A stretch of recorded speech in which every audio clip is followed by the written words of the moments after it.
Hello दोस्तों, आज हम बुद्ध की फ़िलॉसफ़ी बताने जा रहा हूँ कि बुद्ध ने क्या कहा था, कि बुद्ध का क्या सिद्धांत था। बुद्ध ने 4 आर्य सत्य बताए कि जीवन में दुःख है, दुःख का कारण है, क्या है कारण? तृष्णा। और इस तृष्णा का निवारण है, क्या निवारण है? चौथा आर्य सत्य, उस निवारण का मार्ग है आर्य अष्टांगिक मार्ग। तो अष्टांग मार्ग में तीन कड़ियाँ जुड़ी हैं: सील, समाधि, प्रज्ञा। सील में 3 मार्ग आए: सम्यक वाणी, सम्यक कर्म, सम्यक आजीविका। समाधि में 3 आए: सम्यक व्यायाम, सम्यक स्मृति, सम्यक समाधि। और प्रज्ञा में 2 आए: सम्यक दृष्टि और सम्यक संकल्प। इन तीनों को जोड़कर विपासना मेडिटेशन में प्रैक्टिस कराया जाता है। पहले तो आपको सील पालन कराया जाएगा, किसी से आई कांटेक्ट नहीं करना होता, वहाँ किसी से बात नहीं करनी होती है, मौन में रहना होता है। तो जो सील जब बढ़ेगा तो समाधि भी बढ़ेगी। आपको वही स्मृति रहेगी कि राग द्वेष जो अतीत और भविष्य में जो खुआ रहता है मन, वो आपको समझ में आएगा। फिर धीरे धीरे आपको पता लगेगा कि मन वर्तमान में रहता ही नहीं, और जैसे ही मन वर्तमान में आएगा सारी समस्याएं खत्म हो जाएंगी, क्योंकि मन अतीत को ढूंढता है और भविष्य को टटोलता है, वर्तमान में मन रहता ही नहीं।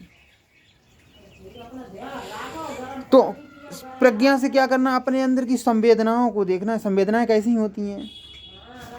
जैसे पसीना आना, झंझनाहट होना, भनभनाहट होना, दुखात होना, दुख जैसी संवेदना आती है शरीर में, सुख जैसी फीलिंग्स आती हैं। ये जितनी फीलिंग्स हैं, जितनी संवेदनाएं, इनको देखना है अनित्य भाव से, और ये देखना है कि ये कितनी देर रहती हैं। ये अनित्य हैं, ये नश्वर हैं, ये भंगुर हैं, ये रहती हैं फिर चली जाती हैं, यानी इम्परमानेंट हैं। कोई परमानेंट संसार में कोई भी वस्तु परमानेंट नहीं है। इसीलिए बुद्ध ने 3 सिद्धांत बताए कि संसार दुख है, संसार अनित्य है और संसार अनात्म है, जहाँ कोई आत्मा नहीं।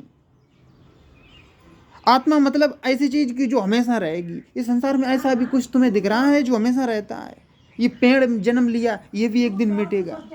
ये पौधे ने जन्म लिया, ये भी एक मिटेगा। ये चांद तारे, वैज्ञानिक कहते हैं चांद तारे भी एक दिन मिटते हैं, सूर्य भी मिटेगा, हमारा सौरमंडल भी मिटेगा। जो पैदा हुआ है उसकी मृत्यु निश्चित है। यही शाश्वत सिद्धांत है। इसीलिए सील, समाधि, प्रज्ञा से विपश्यना मार्ग में उतरिए और मध्यम में चलिए। मध्यम में कैसे चलेंगे? जब भी आप ध्यान में बैठे होंगे, आपके अंदर मन जैसे ही भागेगा, सांसों से भटकेगा, तो आप स्वीकार करना होगा कि मेरा मन भटक गया। एकदम जैसे ही आपके अंदर एकदम चेतना आएगी, कॉन्शियसनेस आएगी कि मेरा मन भटक गया, एकदम वो सांसों पे लग जाएगा। फिर ये सांसों का ये प्रक्रिया चलती रहेगी, ये समाधि में कन्वर्ट हो जाएगी। फिर प्रज्ञा करनी है।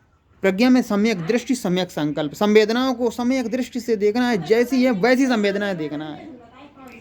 और सम्यक संकल्प, आपको ये संकल्प लेना है कि इस विद्या को मुझे छोड़ना नहीं है, बिल्कुल भी नहीं छोड़ना है, यही हमारा कल्याण करेगी। कोई पूजा पाठ, कोई हवन, कोई मत प्रार्थना, कुछ भी आपको दुख संसार से मुक्त नहीं कर सकती हैं, तृष्णा से मुक्त नहीं कर सकती हैं। क्योंकि संसार की 12 कड़ियां हैं, जिसको बुद्ध ने पृथ्वी समुत्पाद कहा।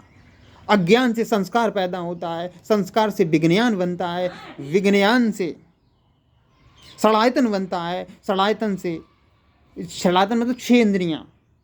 कौन कौन सी? आँख, नाक, कान, जीव, त्वचा, और छठी है मन। ये 6 इंद्रियां, और 6 इंद्रियों से स्पर्श बनता है, किसी भी चीज की टचिंग, स्पर्श। और स्पर्श से वेदना बनती है। जैसा स्पर्श होगा, अच्छा स्पर्श हुआ तो सुखद वेदना, गलत स्पर्श हुआ तो दुखद वेदना। तो इससे स्पर्श बनता है, स्पर्श से वेदना, वेदना से